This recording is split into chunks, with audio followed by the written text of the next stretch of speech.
The first time I ate avocado was so amazing that I came. And that was the first time I came, so the only thing I could compare it to was the taste of avocado. Almost the same.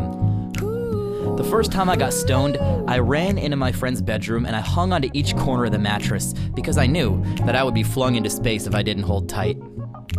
2 years before that, I went to my first concert and I was high all night.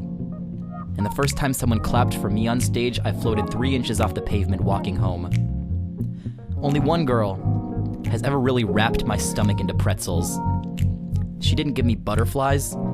She gave me pterodactyls. I'm talking terrible internal bruising, and the first time I kissed her was like the first time I saw fireworks, which was like the sky first kissing me in the eyeballs.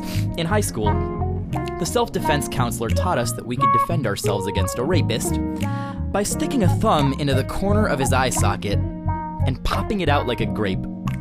Babe, for the chance to be with you, I would pop my own eyeballs out and say, "Here, I only have eyes for you."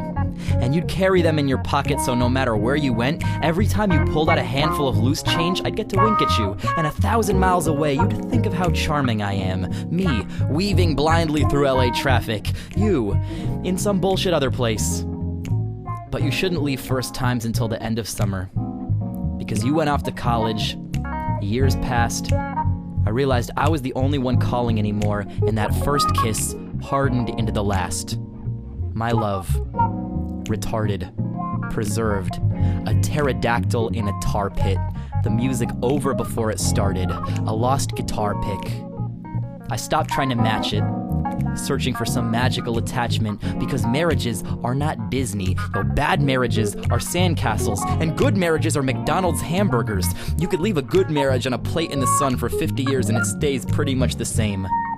The key, I've heard, is to fight routine, to make the smallest moments gleam and mean something. And if you feel yourself fading, face paint your old and aging, jaded, creased up cheeks gold-plated with a jar of first time. And if you need a youthful spruce up, just grab a tube of that noob juice and lube up. And if you're hurting, rub the good stuff where you're burning. But a word of warning, first time tends to make the bad times worse.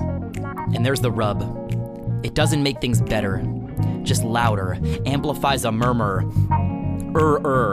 Great is greater, greater is greater-er, and broke is broker, and bone is boner. It's not a perfect formula, but the first time I kissed you, the door of your crappy Civic already half open, you said, "I'm glad you did that." And I have a feeling that for you it wasn't a first time. It was a this one time. But I will remember that moment for the rest of my life, even if I have to arm wrestle all-timers for it. And if I ever get a chance to kiss you again, a second time, I'll stick my tongue out and I'll lick you right across your cheek. Because I've already kissed you, but I've never licked you. And you'll say, "Oh, why did you do that?" And I'll say, "Hey, sexy, did someone just slap you across the face with a banana slug? Or is that a big shiny trail of first time on your cheek? Maybe we can go back to my place and get some first time on the sheets. It's worth it. After all, there's nothing like the first time. The first time's always perfect." Hey, I'm not trying to mess with you. I just been obsessed with you. You ain't even really gotta be my girlfriend. I just wanna kiss on you and talk to you, babe.